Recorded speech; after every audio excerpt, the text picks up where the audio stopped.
Welcome back. Incumbent Florida Democrat Jared Moskowitz beat progressive candidate Oliver Larkin in last night's primary by a wide margin. But a DSA candidate handed a surprising win in the Senate primary. State Rep Angie Nixon beating Alex Vindman despite him raising millions of dollars to her six-figure fundraising. Nixon will go on to face incumbent Republican Senator Ashley Moody in November. Nixon is the latest in a long list of progressive candidates advancing to the general election. At least 7 DSA House candidates in solid Democrat districts, all expected to win. This teeing up a potential standoff between establishment Democrats and their new progressive colleagues when the 120th Congress is sworn in this coming January. Joining me now is Pennsylvania Congressman Dan Meuser. Congressman, it's great to have you this morning. Thank you so much for being here. Thank you, Jackie. Great to be with you. Let's start with this. Leader Hakeem Jeffries already saying he doesn't support the DSA agenda. How is this going to play out in November? Because you've got this influx of candidates. Doesn't necessarily mean that they've got the traction it takes to win. But even the fact that they're just there does say something. Thanks. It says a lot. I think it's already foregone, the fact that they're going to be forced, they meaning Hakeem Jeffries, in the minority as well, to abide by the extreme left agenda. They will have a good 18 to 20, if not 25, and there's no chance they're going to have a majority or be able to try to get anything done without that group.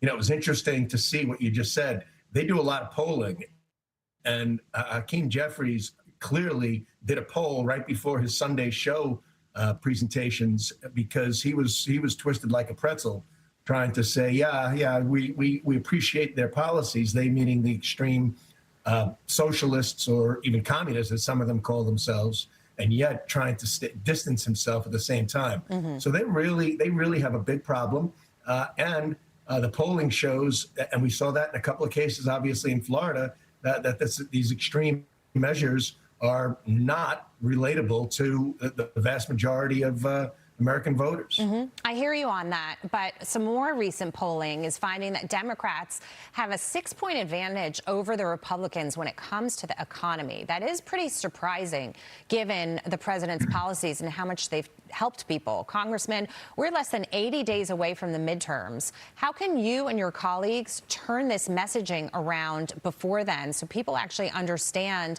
how the policies have impacted them?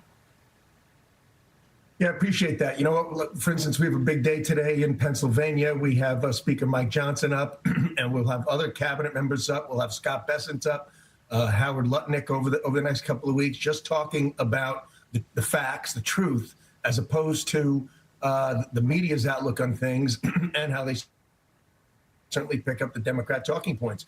I wish more people would watch Fox Business, you know, listening to you and Ashley and Adam. I mean, what he just went through is absolutely correct. I mean, manufacturing investment is way up. CapEx investment is way up. Returns on tax refunds are very high. Consumer spending is good. And you know something interesting on the affordability end of things?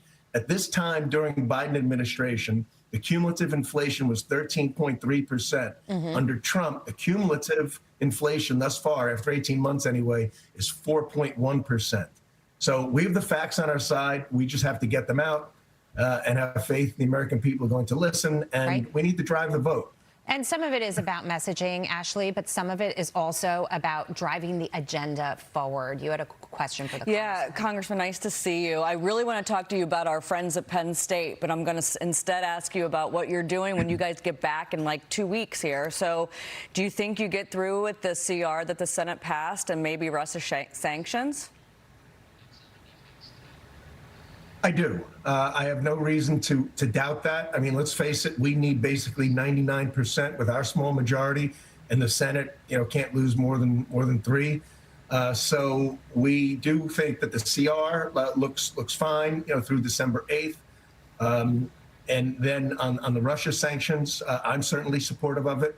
I believe our leadership is. Hopefully we whip it because it needs to be done. And there's more. You know, certainly the Save America Act is not gone. That we did pass a significant housing bill.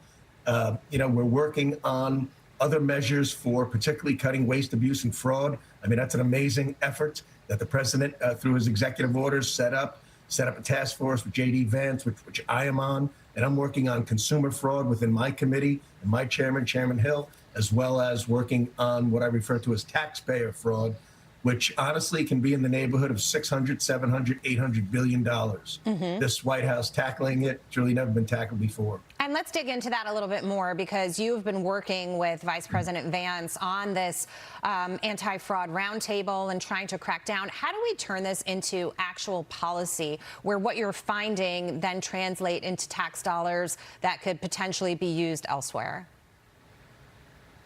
Well, we got some bills. The Scams Act, that's more on the consumer side, where we're requiring more diligency from social media companies. But we have what are known as transcontinental crime organizations that are overseas, and we're coming down strong on those in the House, in the Senate, as well as the president. There's most of the scams and fraud actually come from overseas, setups in Cambodia and other places, we believe run by China.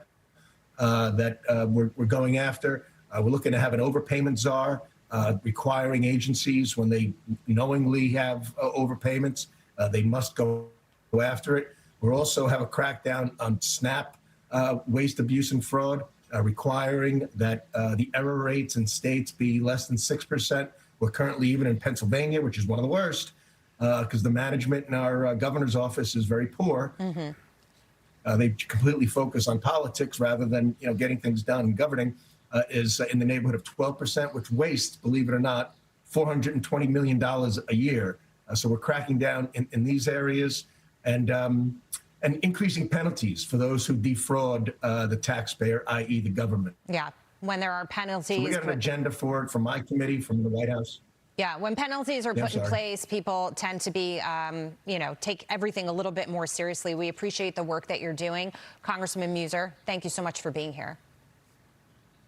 Hey, Jackie, thanks very much. Great being with you.